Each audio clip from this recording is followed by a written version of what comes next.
Thank you so much, Lori. Alan, too, once got his butthole waxed.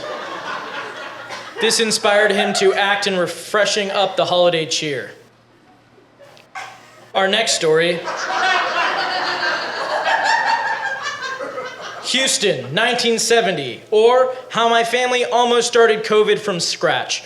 Written by Kelly Stearns and read by Kelly Harkins.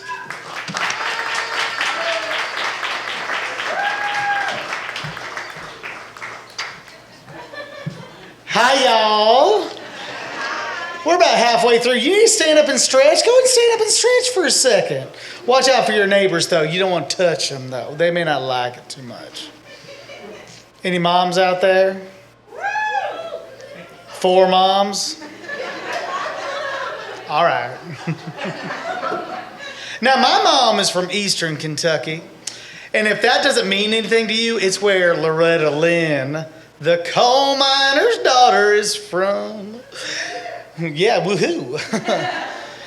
And if that doesn't mean anything to you, my family moved to Texas to work in the steel mills, where it was way over 100 degrees inside as an upgrade. They used to call the roads between Kentucky, Ohio, and Texas the Hillbilly Highway, because people like my family migrated back and forth so much looking for work. And coincidentally, those 3 states are exactly where most of my relatives wound up living. Imagine that. Now, don't get me wrong, my family is from the right part of Kentucky.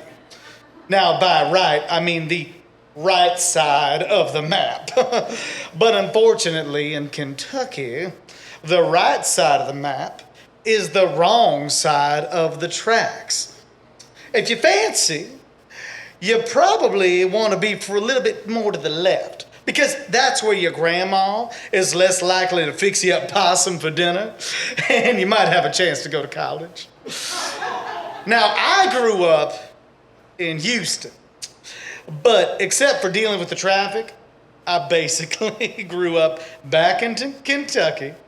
My family would literally grab a possum out of a tree at night in Houston. Even back then, there were 1 million people in a jack-in-the-box a few minutes away.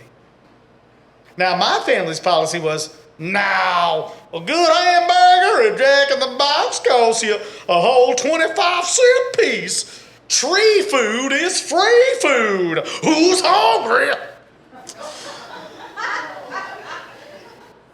Now, if you're not as familiar as I had to be with critters in the city of Houston, you should know that not only did birds and possums hang out in our trees, but bats did too.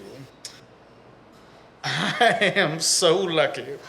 My family was too short and too slow to catch any. Actually, the entire world is lucky. They were too short and too slow to catch any. We would have been the people who single-handedly started COVID back in 1970. Now, you can think this pandemic was long. Imagine having to wear a mask for 50 years. Now, possum is much better than you'd think, though. It does stick to your ribs, which is way better than porcupine, which actually sticks in your ribs.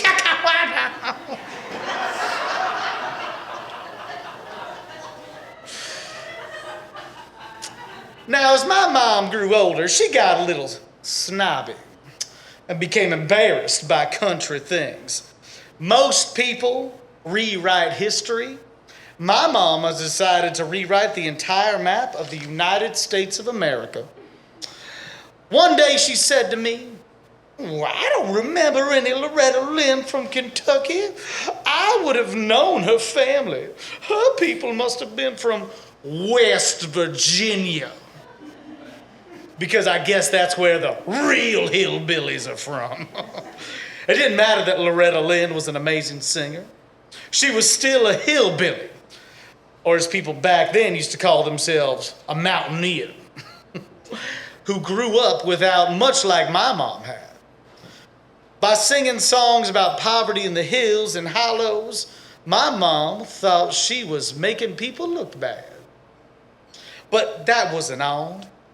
Every few years, my mom began to move her hometown a little further to the left on the map, toward the good side of Kentucky.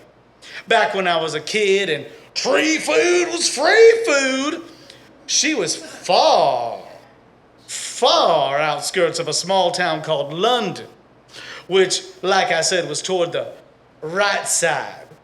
By junior high, it was Lexington, which was a medium-sized city, and by high school was from the big city of Louisville, about 2 hours to the left.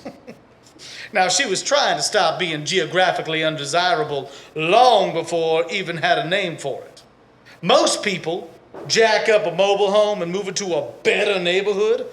My mom jacked up her entire hometown.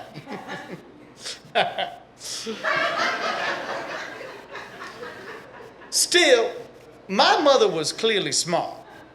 Did you notice that all the places she chose not only moved westward, they also got larger and still started with an L. Now that's amazing. You can call her a liar, but you cannot call her stupid. Now, do I need to mention that all of her messing up with this map also messed with my sense of direction? Just a tiny bit? Tiny bit, do you think? Anytime a stranger asks me for directions, I have to resist the impulse to point them to a place 300 miles away from where they want to go. That leaves me with no way to help them out. But I did find a solution. And no, it's not on Google Maps. I just tell them how many paces it is to the nearest tree. Explain where the best place to stand and the best place to keep an eye out. Then I give them the only kind of directions my family truly taught me. Not the ones you use for a map, but how to make homemade possum in the city. Y'all have a lovely night now.